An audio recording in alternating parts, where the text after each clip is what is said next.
Thank you, Mr. Chair. And thank you, Deputy Secretary, for staying. I appreciate that.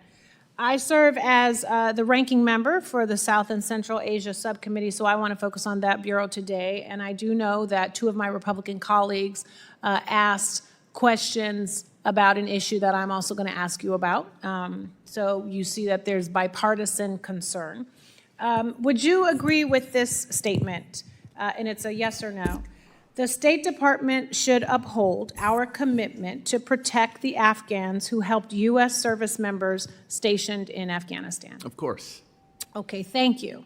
Are you aware then, and I think you are, but I'm going to ask it anyway, are you aware of the law that a Republican-led Congress passed last year requiring a coordinator for the Afghan relocation efforts at the State Department or CARE?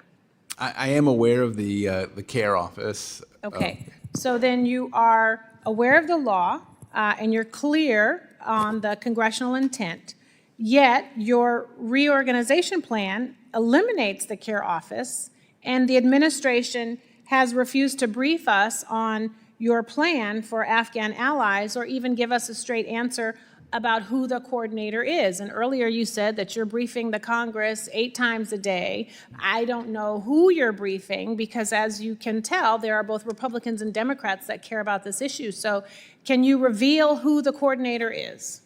So the functions for the CARE office have moved to the South Central Asia Bureau at the Department of State. Right. And the and to the But that doesn't answer the question yeah. about who the person is, who the coordinator is, because there's a difference between a person who's doing the work and a function. I know you folding everything into everything. It's like origami. But how come we don't know? How come you can't tell us? How come you won't tell us who the coordinator is? Well, that would, the person who's in charge of the South Central Asia Bureau would be the Assistant Secretary for South Central Asia. So that would be the first person, I think. Okay, well, that I would be interested. I think many of us would be interested in what that person is doing and have them answer some questions that we have, both Republicans and Democrats, about what's going on with our Afghan allies. Because I ask this because on Friday you fired the entire CARE leadership team. So anyone who would have had the experience and the expertise to efficiently manage Afghan relocations, which is complicated, and Secretary Rubio came in here and we know he's doing 14 jobs. I do not think you should be giving 14 jobs to the 12 people that are left in the State Department who are handling such a complicated issue. So we have had, we know that the CARE leadership team has been fired. We know that the CARE office has lost over 30 people since the beginning of the administration.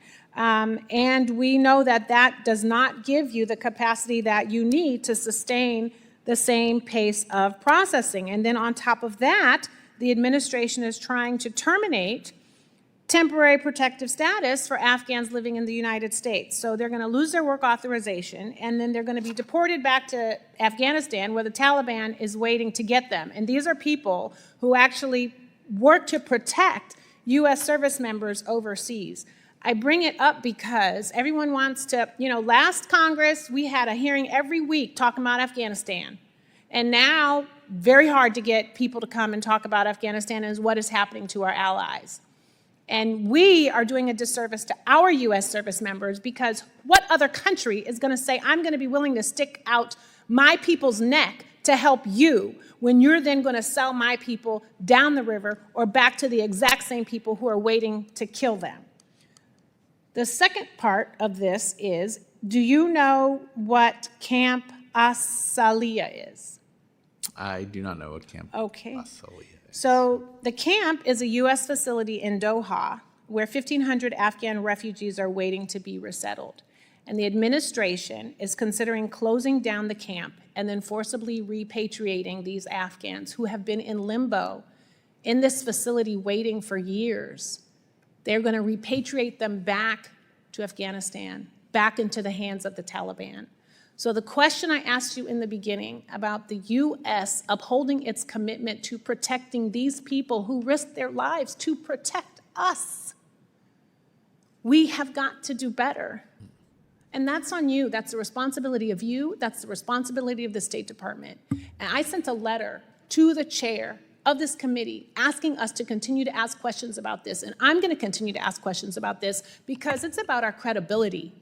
You ain't talking about trade, you ain't talking about aid, you're talking about reneging on your credibility to make sure that our service members are protected when they go overseas to fight for us. And with that, Mr. Chair, I thank you for giving me extra time and I yield back.